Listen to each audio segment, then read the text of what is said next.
طبعا زي ما احنا عارفين ان الحياة مش دايما لونها بامبي، ممكن يبقى لونها ابيض او اسود. يعني يا مزهزهة معاك يا جاية عليك قوي.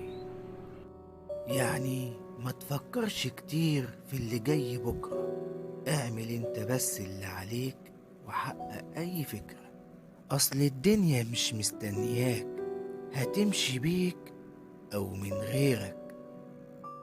ومش مهم تكون سابق عصرك وزمانك، المهم تكون واثق من نفسك ومكانك. ومحدش بيختار أحلامه، الأحلام دايما هي اللي بتختاره. فما تزعلش لو لسه ما جاش أوانه.